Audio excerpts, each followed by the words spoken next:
नमस्कार, मैं हूं माधवी और आप देख रहे हैं स्वामी न्यूज। और अब समाचार विस्तार से।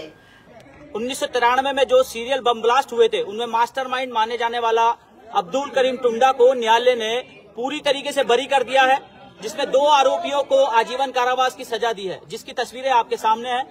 अभी फिलहाल टाटा कोर्ट में है, दूर से आपको ये तस्वीरें दिख रही होंगी। देखिए, अजमेर का तमाम मीडिया इसको कवरेज करने के लिए, देखिए तस्वीरें आपके सामने हैं।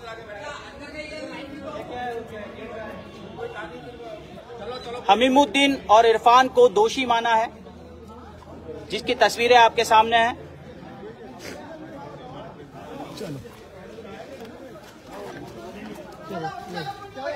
देखिए, हमीमुद्दीन और इरफान को दोषी माना गया है, आजीवन कारावास की सजा उन्हें सुनाई गई है। लेकिन जो अब्दुल करीम टुंडा है, जिसको मास्टरमाइंड माना जा रहा था, मास्टरमाइंड जिसको माना जा रहा था, देखिए वो मास्टरमाइंड को पूरी तरीके से बरी कर दिया है।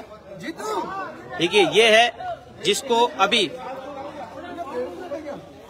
आजीवन कारावास की सजा सुनाई गई है, आजीवन कारावास की सजा सुनाई गई है। यही वो आतंकवादी है। दूसरा हरे कपड़े में आपको दिखाई दे रहा होगा, आतंकवादी कहा जाने वाला अब्दुल करीम टुंडा, अब्दुल करीम टुंडा को बरी कर दिया है।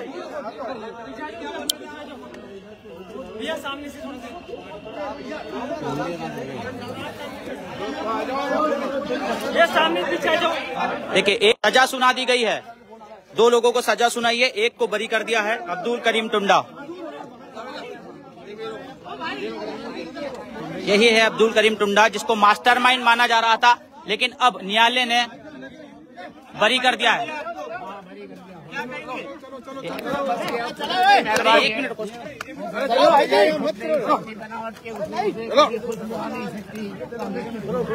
क्या कर रहे हो तुम?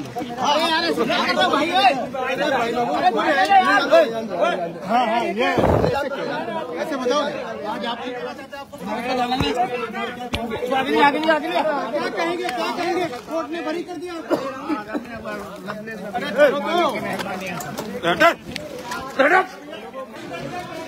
देखिए, अब्दुल करीम टुंडा को बरी किया है और 2 लोगों को आजीवन कारावास की सजा सुनाई है।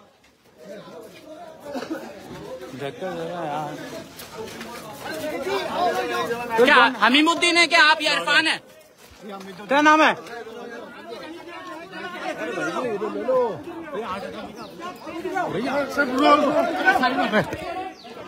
चलिए, यह पूरा मामला था 1993 के बम ब्लास्ट मामले में। कोर्ट ने जो मास्टरमाइंड माने जाने वाला था अब्दुल करीम टुंडा, उसको बरी कर दिया है और 2 लोगों को, हमीमुद्दीन और इरफान को, आजीवन कारावास की सजा सुनाई है।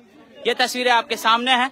बहुत बड़ा है, थोड़ा सा नीचे कराया जाएगा उसमें क्या प्रक्रिया रही। बाकी 2 हमीमुद्दीन और इरफान को आजीवन कारावास हुआ है। टाटा एक्ट और IPC की धाराओं की सभी में इनको सजा हुई है और ये प्रोसिक्यूशन की जीत है। इन दोनों को LI होना। सीरियम बम ब्लास्ट जो देश का सबसे बड़ा बम ब्लास्ट था, इसमें कई प्रसिद्ध थे लोग अंदर और बम ब्लास्ट किया गया था। तो इन बम ब्लास्ट के आरोपियों को, दोनों को LI हुआ है। अब्दुल करीम टुंडा को बरी किया गया है और निर्णय देखने के बाद पता चलेगा क्या होगा। क्या मानते हैं भाई साहब, अब्दुल करीम टुंडा जिसको इस पूरे बम ब्लास्ट का मास्टरमाइंड माना जा रहा था और उसके बावजूद वो बरी हुआ है, क्या कारण रहा? का फैसला है। हाँ, पता चलेगा। चार्जशीट पेश नहीं करी थी क्या CBI की कोई कमी रह गई? वो नहीं, ऐसा कुछ नहीं है। पैरवी दोनों तरफ से बहुत जोरदार हुई, राज्य सरकार और CBI जी, दोनों तरफ से जोरदार पैरवी। और इनको LI होना इसका सबूत है, दोनों को LI होना इसका सबूत है। और अब न्यायालय ने जो निर्णय दिया वो एक बार देखे बाद आपको बता पाएंगे क्या पोजीशन है। आपका नाम बता दें मुझे। राजेश कुमार वाले, विशिष्ट लोक अभियोजक, टाटा कोर्ट। देखिए,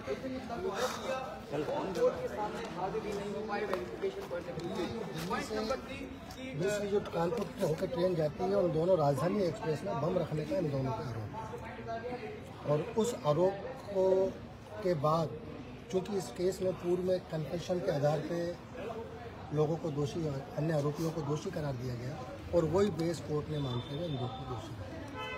जो मास्टरमाइंड है जिनके बारे में कही गई टुंडा, जिनको अब्दुल करीम टुंडा जो है, तो उनको एक्विटल करा है, जबकि मूल जो इस केस में अब्दुल करीम टुंडा के खिलाफ भले ही सीबीआई कितने गंभीर आरोप लगाती रही, लेकिन लीगल एविडेंस बिल्कुल वो पेश नहीं कर पाई और ना फाइल थी। इसमें आईओ था कि नहीं, आईओ ने ट्रायल एग्जामिन हुआ कि नहीं? जिन लोगों ने पहले करीम को इन्वॉल्व करा था उन्होंने कोई लीगल एविडेंस नहीं लगाई। टुंडा पे ये लगाया कि साहब ये मास्टरमाइंड था, इसने सबको बम बनाना सिखाया और ट्रेन के अंदर जो बम ब्लास्ट हुए वो इसके बनाए हुए थे, पर प्रोसिक्यूशन ये साबित नहीं कर पाया। और सबसे बड़ी बात, इसका कोई कन्फेशन स्टेटमेंट नहीं। और वो ही मेन बना। और जो दूसरे एलिगेशन लगाए थे कि साहब फला जगह इन्होंने बम विस्फोट करे और वो करे, उनसे संबंधित कोई दस्तावेज इस फाइल पे नहीं था, तो अदालत कैसे उसको दोषी मानी? लीगल एविडेंस थी नहीं उसके खिलाफ। और उसके मद्देनजर रखते हुए अदालत ने अब्दुल करीम टुंडा को सभी आरोपों से बरी किया और हमीद और उसको इरफान को आजीवन कारावास की काटायत की और विभिन्न धाराओं में सुना। में से 2 रेस्क्यू एम्बुलेंसेस को हरी झंडी दिखा करके रवाना किया गया है। अपना घर अजमेर द्वारा, जैसे कि सभी को जानकारी है, बहुत बृहद स्तर पे जो हमारे वृद्ध हैं, जो मानसिक विमंदित लोग हैं, किसी तरह से पीड़ित लोग हैं, उनके पुनर्वास के लिए कार्य किए जा रहे हैं। कई सालों से बहुत उत्कृष्ट कार्य किए जा रहे हैं। अभी जो सामाजिक न्याय अधिकारिता विभाग ने विशेष अभियान शुरू किया है, उसमें रेस्क्यू के लिए दोनों एम्बुलेंसेस पूरे अजमेर में भ्रमण करके और जो भी ऐसे ज़रूरतमंद लोग हैं उनको चिन्हित करके उनके पुनर्वास की यहाँ पे व्यवस्था करवाएंगे। हम सामाजिक न्याय अधिकारिता विभाग को और अपना घर अजमेर की जो पूरी टीम है उसको साधुवाद करते हैं और आगे के लिए अग्रिम शुभकामनाएं देते हैं। Thank you. ये हमारा विशेष रेस्क्यू ऑपरेशन चल रहा है 29 तारीख से 5 मार्च। इसमें क्या है, अजमेर संभाग में 29 और 1 को अजमेर में होगा, 2 और 3 को नागौर और भीलवाड़ा होगा और 4 और 5 को टोंक में होगा। इसके लिए हमें 4 एम्बुलेंस हैं, तो चारों एम्बुलेंस पूरे क्षेत्रों में घूमेंगे और कोई भी आश्रयहीन, पीड़ित, जो जिनका दुनिया में कोई नहीं है, मानसिक विक्षिप्त हैं, उनको सड़क के किनारे जो भी कहीं भी मिलेंगे, रेलवे स्टेशन है, बस स्टैंड है, जहाँ भी मिलेंगे वहाँ उनको रेस्क्यू ऑपरेशन किया जाएगा। और ये पूरा ऑपरेशन राजस्थान में एक साथ चलाया जा रहा है, जिसमें 28 एम्बुलेंस तो हमारी अपना घर आश्रम की हैं, बाकी 72 एम्बुलेंस हम किराए पे भी लेंगे। पूरे राजस्थान को एक तरह से कहते हैं क्लीन स्वीप करेंगे, कोई भी पीड़ित नहीं रहे, ऐसी बीड़ा उठाया है। इसके लिए 122 हेल्थ केयर टेकर लिए हैं, कुछ केयर टेकर लिए हैं जो गाड़ी में चलेंगे। गाड़ी में पूरा सामान है प्रभु जी के लिए, चाय वो नाश्ते के लिए बिस्किट वगैरह है, नमकीन है, उनके लिए ड्रेस है, चप्पल है, सारा सामान उसमें, मेडिकल किट है। राजस्थान माध्यमिक शिक्षा बोर्ड अजमेर की ओर से उच्च माध्यमिक और माध्यमिक की बोर्ड परीक्षाएं का कार्यक्रम डिटेल जारी कर दिया और आज से प्रथम पेपर शुरू हो गया है। बोर्ड की ओर से 6000 से अधिक परीक्षा केंद्रों के ऊपर समुचित व्यवस्था की गई है, जिसमें कि 19 लाख से अधिक जो परीक्षार्थी हैं वो सुगमता से, सुरक्षित तरीके से अपनी परीक्षाओं में भाग ले सकें। इसके लिए हमने विभिन्न ज़िलों में त्रिस्तरीय व्यवस्थाएं की हैं। जहाँ जहाँ हमें लग रहा था कि संवेदनशीलता है, वहाँ पे हमने CCTV की व्यवस्था की है, वीडियोग्राफी की व्यवस्था करवाई जा रही है। इसके अलावा माइक्रो ऑब्जर्वर्स और राजकीय पर्यवेक्षक हमने लगाए हैं। जिला शिक्षा अधिकारी, जिला प्रशासन के माध्यम से जिला कलेक्टर स्वयं इन परीक्षाओं का संचालन देख रहे हैं। पुलिस की समुचित व्यवस्था की गई है और हम ये प्रयास करेंगे कि जो राज्य सरकार की नीति है कि किसी भी प्रकार की गड़बड़ी के बिना जीरो टॉलरेंस की नीति के साथ हम सुरक्षित तरीके से, सुगमता के साथ इन बोर्ड परीक्षाओं को सभी को बहुत बहुत प्रणाम।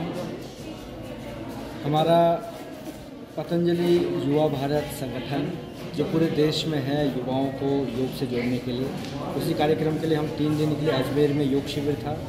उसी योग शिविर के तहत आज इस विद्यालय में आने का सौभाग्य प्राप्त हुआ। इसमें हमारे सारे गुरुजन, हमारे चेयरमैन यहाँ के कैलाश जी, कमल जी, सब यहाँ निरंतरता से योग की सेवा में लगे हुए हैं। तो आज विद्यार्थियों को यही संदेश दिया युवाओं को कि योग करें, क्योंकि आज का युवा आगे आने वाला भविष्य है और युवा अगर स्वस्थ है, निरोगी है, बलवान है, बुद्धिमान है, चरित्रवान है तो ये देश महान है। अगर आज का युवा ही अगर कायर, कमज़ोर, बुज़दिल हो गया तो कैसे आज का काम चलेगा। तो ये राजस्थान की भूमि, वीरों की भूमि, महाराणा प्रताप की भूमि है, जिन्होंने बड़े बड़े कीर्तिमान गए और उनकी भूमि पर जन्म लेके अगर हम बुज़दिल काहे कमज़ोर हो जाते हैं, रोगी हो जाते हैं, दोषी हो जाते हैं, कमज़ोर हो जाते हैं, तो ये हमारे पूर्वजों का अपमान है। हम उनकी संतानें हैं, उनके वंश हैं, इसलिए हमको उनकी तरह बलवान, उनकी तरह श्रेष्ठ, उनकी तरह चरित्रवान विद्वान बनना है। ऐसे संदेश हम पूरे युवाओं को देते हैं और ये युवा भारत संगठन पूरे राजस्थान में युवाओं को साथ लेकर के उनको योग से जोड़ करके और उनको विरोध बनाने का बड़ा कार्य चल रहा है। तो आपसे भी आह्वान है कि आप जुड़ें, योग करें, स्वस्थ रहें और इस पूरे राष्ट्र को, समाज को स्वस्थ बनाने के लिए प्रयत्न करें। ऐसे ही शुभकामना के साथ हमारे school Shri Krishna public school Pushkar में युवा भारत के केंद्र प्रभारी स्वामी आदित्य देव जी महाराज पतंजलि से पधारे। उन्होंने बच्चों को सूर्य नमस्कार के बारे में और योग के बारे में बताया। योग से तन मन सब शुद्ध रहता है। अगर आप एकाग्रचित होकर योग करेंगे तो आपका मन सब में लगेगा, पढ़ाई में आप अच्छे बढ़ेंगे। उन्होंने अपने प्रेरणादायक कथनों से बच्चों को बहुत प्रेरित किया है। उसके लिए हम स्कूल से सारा स्टाफ और हमारी प्रधानाचार्य जी श्रुति मैम की तरफ से बहुत बहुत आभार प्रकट करते हैं। धन्यवाद। हमारे पतंजलि योग पीठ से आदरणीय परम पूज्य गुरुदेव रामदेव जी महाराज के विशेष कृपा पात्र आदित्य देव जी महाराज पधारे हैं। इससे पहले स्वामी पार्थ जी पधारे थे। पूज्य गुरुदेव श्री कृष्णा पब्लिक स्कूल में पधारे। उन्होंने सुना स्कूल का नाम, स्कूल का रिजल्ट सुना, स्कूल की पढ़ाई लिखाई, यहाँ की योग्यता सुनी। गुरुदेव का हर सेवा कि यहाँ जाके आना चाहिए। गुरुदेव आए यहाँ और गुरुदेव ने यहाँ आकर के बच्चों को योग सिखाया और कहा कि लक्ष्य रखना चाहिए। बिना लक्ष्य के व्यक्ति अपने लक्ष्य को नहीं दे सकता। पूज्य गुरुदेव ने इनको योग के बारे में सिखाया, योग करके दिखाया। सभी को बहुत बहुत प्रणाम। अजमेर के सभी योगनिष्ठ, गुरुनिष्ठ सभी दिव्यात्माओं को प्रणाम।